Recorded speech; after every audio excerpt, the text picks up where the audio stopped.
안녕하세요. 썰 라디오 사연입니다. 이번에 채널을 새롭게 개편하여 커피앤톡으로 여러분들께 다시 인사드립니다. 채널의 새 단장으로 늦게 찾아뵌 점 사과드리며 화면 구성이 다소 익숙하지 않으시겠지만 너그러이 양해 부탁드립니다. 저희 커피앤톡은 구독자분들께 더욱 재미있는 사례와 좋은 영상으로 보답해드리겠습니다. 감사합니다. 그럼 사연 시작하겠습니다. 안녕하세요. 저는 33살이고 결혼을 준비하고 있던 예비 신부입니다. 예비 신랑과는 동갑이고 5년간 연애를 했어요. 5년 연애 동안 예비 신랑의 배려 많은 모습과 성실한 모습을 익히 봐왔고 5년이 지나 이 사람과 결혼해도 괜찮겠다 생각했어요. 예비 신랑의 직업은 본인의 성격과도 잘 맞는 영업사원이에요. 의료기기 회사에서 일을 하고 있거든요. 의료기기 회사에서 일을 하니 항상 어버이날마다 저희 부모님께 안마기며 저주파 치료기며 다양하게 선물을 드려요. 그리고 좋은 기계가 나오면 써보시라고 갖다 드리곤 했었죠. 워낙 예비 신랑이 저희 부모님께 싹싹하게 잘하니 부모님도 그 점을 높이 평가했어요. 저희 집이 딸만 둘이라 저희 엄마도 예비 신랑이 아들 같다고 할 정도였어요. 그리고 저희 집 분위기가 다른 집과는 달리 유별날 정도로 결단력이 좋아서 주말엔 항상 다 같이 저녁을 먹어야 하고 매달 가족끼리 정해둔 가족 행사를 해요. 그러다 보니 예비 신랑도 자연스럽게 저희 가족과 자주 만나게 되었죠. 예비 신랑은 본인 집에서는 느낄 수 없는 분위기가 저희 집에 있다고 항상 좋아했어요. 그러니 제가 시킨 것도 아닌데 저희 부모님한테 잘한 거죠. 저로서는 당연히 제 부모님께 잘하니 고마웠고 저도 예비 시부모님께 도리는 했어요. 생신 때나 어버이날 때는 꼭 찾아뵈서 인사드리고 선물을 드리곤 했거든요. 오는 게 있음 가는 게 있듯이 잘 지냈어요. 그리고 저희 엄마도 이런 예비 신랑이 고마워 예비 신랑네 회사에서 파는 의료기기를 사서 외할머니나 이모들한테 선물해 드리곤 했거든요. 그렇게 해서 팔아준 의료기기만 수십만 원은 될 거예요. 엄마는 좋은 게 좋은 거라고 어차피 필요해서 사는 거 예비 사위한테 사면 서로 좋은 거 아니냐며 팔아주곤 했죠. 그렇게 20살 후반에 만나 30이 넘어 결혼 얘기를 했었는데 예비 신랑은 저보다 모아둔 돈이 적다며 1년만 더 기다려달라고 했어요. 사실 제가 예비 신랑보다 학벌도 조금 더 좋고 직장도 더 좋아서 이 부분에 대해 예비 신랑이 많이 신경을 쓰긴 하는데 모아둔 돈까지 없으니 자존심이 상하는지 자기가 돈을 어느 정도 모을 때까지만 기다려달라고 하더라고요. 저는 상관이 없다고 했는데 그래도 그건 아니라고 하면서 1년만 했던 게 벌써 제 나이가 33살이 되었어요. 요즘 여자 나이 33살이면 늦지 않다고들 하는데 저희 부모님이나 제 입장에선 짝이 없는 것도 아니고 버젓이 있는데 결혼을 안 하고 있는 건 아니다 싶었죠. 그래서 예비 신랑한테 서로 알 거 다 아는데 뭐 어떠냐고 부족하면 넉넉한 사람이 채워주고 하면 되지 않냐고 했죠. 근데 예비 신랑은 직장 생활을 5년 넘게 했는데도 3천만 원밖에 돈을 못 모았더라고요. 본인 말로는 영업사원이다 보니 영업할 때 붓으로 들어가는 비용이 많다며 그 비용은 다 본인이 부담해서 월급의 3분의 1은 영업비용으로 쓴다고 하더라고요. 그러면서 결혼하면 투잡으로 재택근무도 할 거라고 하는데 연애하면서도 데이트 통장을 만들어서 서로 달마다 50만 원씩 넣고 그 돈을 썼기에 예비 신랑이 돈 관리를 어떻게 하는지 자세하게는 몰랐거든요. 말이 5년 연애이지 서로 모르는 게 더욱 많았던 것 같아요. 아무튼 제가 모아둔 돈 5천만 원과 저희 집에서 5천만 원 그리고 예비 신랑이 모아둔 돈 3천만 원과 시댁에서 3천만 원을 보태주셨어요. 그렇게 1억 6천으로 예단 예물 생략하고 대출받아 집이랑 가구 사기로 했어요. 근데 예비 신부는 예단 생략한다는 말에 발끈하시더라고요. 그것도 저한테 얘기한 게 아니라 상견례 자리에서 저희 부모님한테 말씀을 하시는데 좀 어이가 없었어요. 솔직히 시댁 사정이 어렵다 하여 3천만 원만 보태주신다고 했을 때도 저는 예비 신랑 하나만 보고 오케이 했었는데 말이죠. 예비 시모는 아니, 저는 예단 생략한다고 했을 때 좀 놀랐습니다. 우리가 보태준 게 없다고 얘가 우릴 무시하나? 하는 생각도 들고 아들 키워서 딸만 둘인 집으로 장가 보내는데 거기서 아들 노릇 다 할 거 생각하니까 제가 죽겠다고 키워놓은 거 보답도 못 받는 것 같고 좀 서운하더라고요. 사돈은 예단 생략하는 건 어떻게 생각하셔요?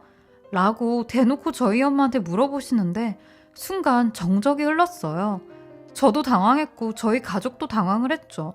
그러니 엄마가 요즘은 반반 결혼식 하면서 예단 예물 다 생략하는 추세라고 하는데 사돈께서 예단 원하시면 저희 딸도 꾸민비랑 예물은 받아야 되겠네요.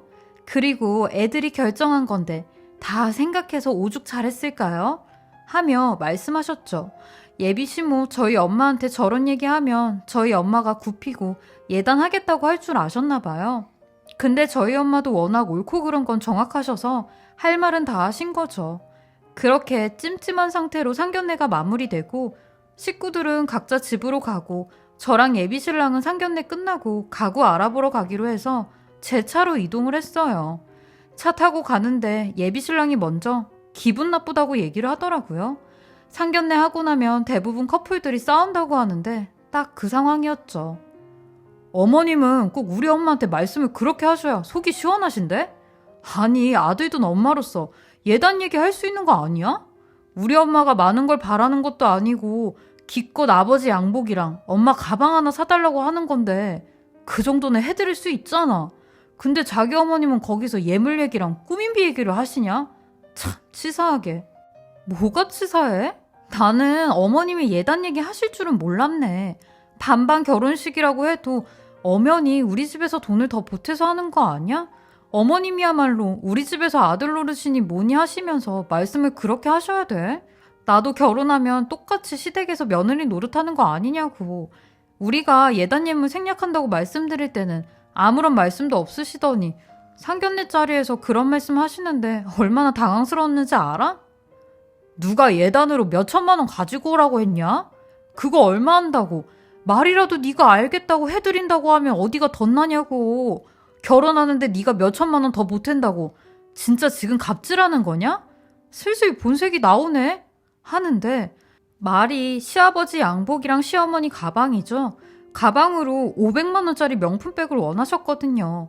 저희 엄마도 평생을 못 들어본 명품백을 말이죠.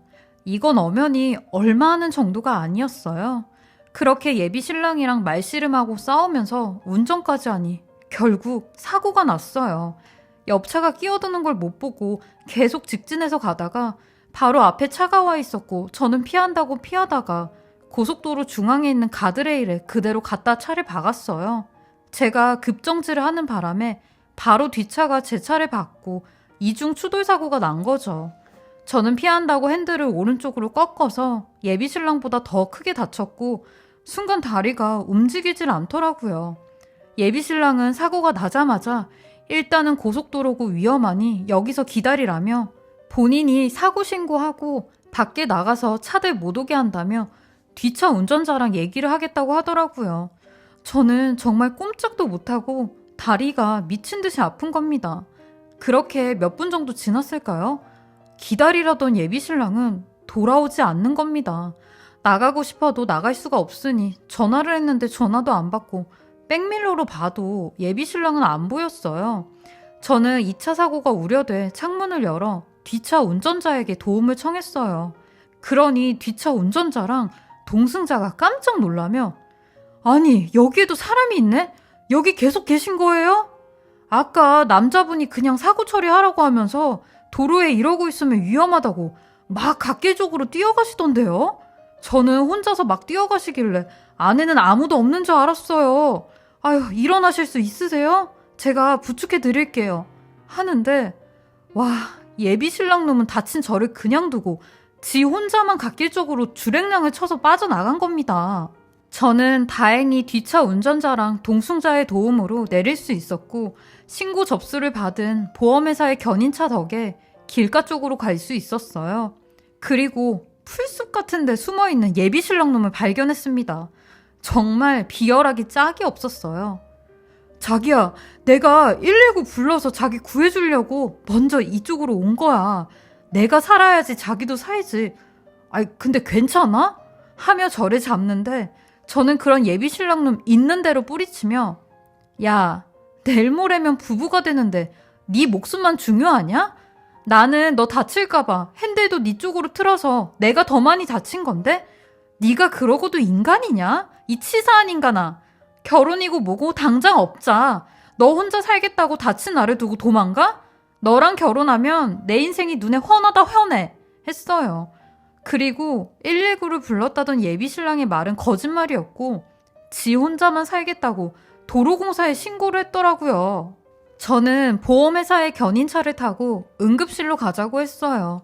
저를 따라 타려던 예비신랑 놈한텐 야, 꺼져. 네가 무슨 낯짝으로 이 차를 타려고 그러냐? 나 버리고 도망갔을 땐 신나게 가더니 집 가는 것도 너 혼자 신나게 가. 염치도 없냐?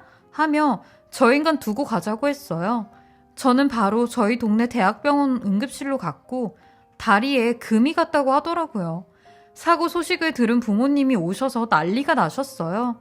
그리고 뒤따라 예비신랑이 왔는데 자네 이러고도 내 딸이랑 결혼할 생각을 하나? 여기가 어디라고 찾아와? 내 딸 목숨은 무슨 개미 목숨인가? 아버님 고정하세요. 아니 그 상황에서 다친 다정이 데리고 가다가 둘 다 큰일 날 수도 있잖아요. 아니 그런 경찰이나 119에 신고라도 해야지. 풀숲에서 숨어서 자네 살 길만 생각했던 거 아닌가? 자네 그렇게 안 봤는데 여태까지 자네가 우리 딸을 어떻게 생각했는지 이제야 알게 됐네.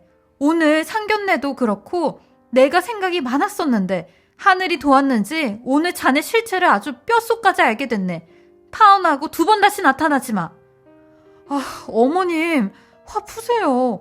그동안 제가 어머님한테 얼마나 잘해드렸는데 이거 하나 가지고 파혼 얘기를 하세요? 다정아, 부모님 좀 설득해드려봐. 나 원래 이런 사람 아니잖아. 이런 사람인 걸 이제라도 알았으니까 너는 아웃인 거지. 언젠간 네 실체 다 까발려지지 않겠냐? 나는 너가 이렇게 이기적이고 너만 생각하는지 5년 동안 진짜 몰랐다. 그동안의 세월이 내가 후회스럽고 억울하지만 이혼보단 파혼이 낫지. 당장 내 눈앞에서 사라져줄래? 했습니다. 그리고 일주일 정도 지났을 때 예비신부한테 연락이 왔어요. 예랑이가 사고 후유증으로 허리가 아프다고 했나봐요. 예비신부의 연락을 받고 또 한 번 뒤통수를 맞은 기분이었습니다. 파혼한 것도 우리 쪽에서 아주 손해가 막대한데 네가 운전을 개떡같이 하는 바람에 우리 아들 허리까지 다치고 이제 어쩔 거야? 네가 치료비라도 내줘야 되는 거 아니니? 이러다가 우리 아들 남자 구실 못하면 네가 책임질 거야? 하는데 돈 뜯어내려고 별 쇼를 다 한다고 했어요. 허리 아픈 사람이 그렇게 뜀박질해서 도망갔냐고 말 같지도 않은 소리 하지 말라고 했어요. 그러니 5분도 안 돼 예비신랑한테도 쪼르르 전화가 오는 겁니다. 야, 네가 우리 엄마한테 말을 그딴 식으로 했냐? 내가 다친 게 엄연히 너 때문에 다친 거 아니냐고. 그럼 치료비는 줘야 될 거 아니야. 하며 거품을 무는데 네 목숨 건진 것만으로도 다행으로 여겨. 한 번만 더 전화해서 공갈치면 그때는 내 전화가 아니라 경찰서에서 전화가 갈 테니까 머리는 장식으로 들고 다니는 거 아니지? 하며 예비신랑 번호랑 예비시모 번호 바로 차단했어요. 그렇게 파혼한 지 1년이 지났는데 아는 지인으로부터 그 인간의 결혼 소식을 들었습니다. 누구랑 결혼하는지 참 안 됐더라고요. 몇 개월 연애하고 결혼하는 것 같은데 5년 만난 저도 감쪽같이 속인 인간이 몇 개월 속이는 건 오죽하겠나요? 저희 엄마 말대로 예단 때문에 시작된 일이 이런 결과를 불러일으켜서 차라리 저는 다행이라고 생각이 듭니다. 제 긴 이야기 들어주셔서 감사하고요. 모두들 결혼 신중히 생각하시고 하세요. 지금까지 사례를 들어봤는데요. 저 같아도 저런 상황이었으면 배신감에 굉장히 화가 나고 바로 파혼했을 것 같네요. 차가 막 달리는 도로에서 혼자 얼마나 무서우셨겠어요. 상상만 해도 등줄기에 땀이 나는 상황이네요. 그리고 풀숲에서 발견한 예랑이의 모습 정말 어이가 없으셨을 겁니다. 5년 동안 만난 세월이 많이 억울하시고 힘드시겠지만 잘 이겨내시고 하늘이 도왔다 생각하시고 좋은 분 만나셨으면 좋겠습니다. 지금까지 커피앤톡이었습니다. 오늘도 제 채널을 봐주셔서 감사합니다.